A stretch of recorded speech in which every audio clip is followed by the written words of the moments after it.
Hey love, thank you for joining me on New Wine today. If you are new here, this is a space where I will share with you and pray with you and encourage you through my own experiences and also through the Word of God.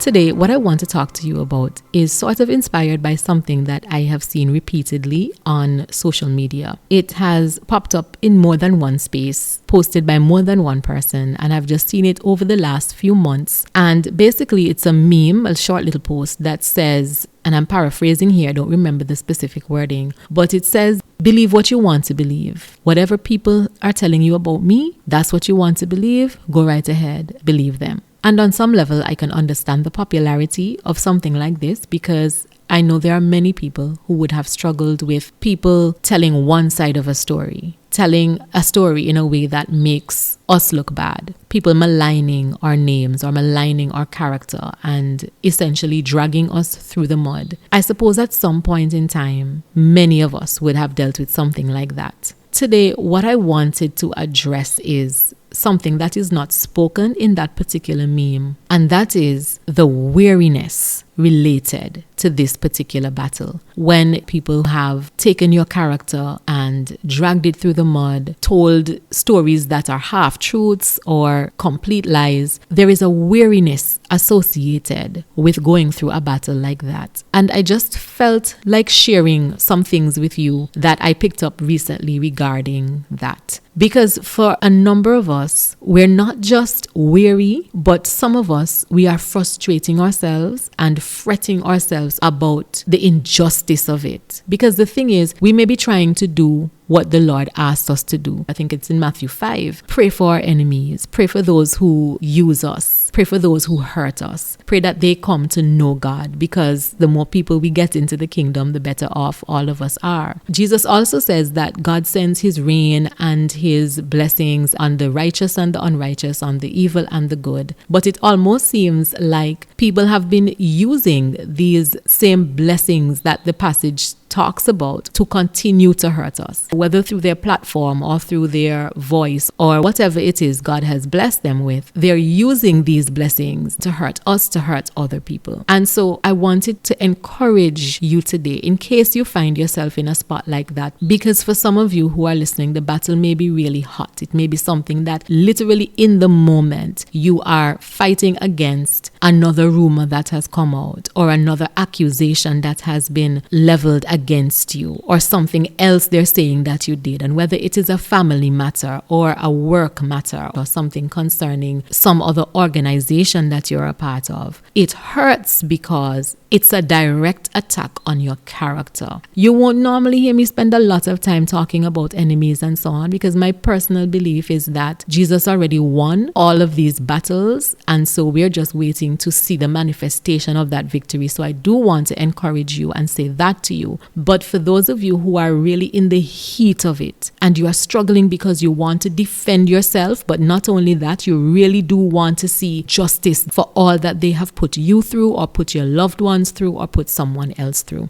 What I want to share with you is something that came out of Exodus chapter 14, and many of us would be familiar with this. This is the story of the battle at the Red Sea, where Israel is fleeing from Pharaoh's army. Pharaoh had agreed to set them free, but now his army is pursuing them, trying to get them back into Egypt, back into slavery. But I want to point out something to you, and it's in verse 24 and verse 25 of Exodus 14, and I'm reading from the New International Version, and it says, during the last watch of the night, the Lord looked down from the pillar of fire and cloud at the Egyptian army and threw it into confusion. He jammed the wheels of their chariots so that they had difficulty driving.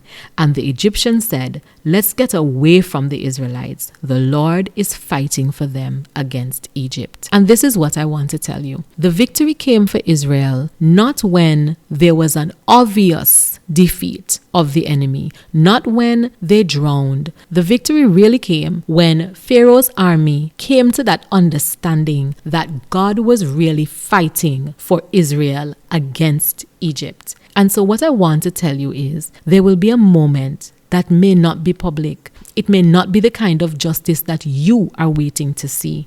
God doesn't have to do it publicly. That is his choice. But I want to encourage you today to stand in faith that God is fighting for you, that He has not stopped fighting for you, that He is with you, and that at some point in time, it may not be public, it may be a private realization, but it must come. Your enemies will realize that God is fighting for you. Stop worrying yourself. Stop trying to fight the battle in your flesh. Stop forcing God's hand and trying to tell Him how this battle should be won and what you want to see happen to your enemies. You don't need to do all of that. God is fighting for you. And I want to encourage you today to believe that and to trust in God and in what He is doing, and that when He does it, it will be more than enough to vindicate you for all that you have suffered, for all that you are suffering because of the evil that other people would have done to you. And so I encourage you to continue to do what the Bible tells us to do, to pray for those who have hurt you, to pray for those who continue to hurt you, but also to trust God to bring the kind of vindication that He sees is best for you. I pray that you continue to walk in kindness and justice and to walk humbly with your God and to let Him fight for you, to do what Exodus 14 verse 14 says, to stand still and to allow God to fight for you. Before I go, there's just one passage I want to leave with you, and it is from Psalm 37, verses 7 to 9, again from the New International Version. It says, "Be still before the Lord and wait patiently for Him. Do not fret when people succeed in their ways, when they carry out their wicked schemes. Refrain from anger and turn from wrath. Do not fret. It only leads to evil. For those who are evil will be destroyed, but those who hope in the Lord will inherit the land." Child of God, continue to hope in the Lord. Continue to keep your focus on Him and trust Him. Thank you for joining me today. Have a wonderful, victorious, peaceful week. God bless you. Bye-bye.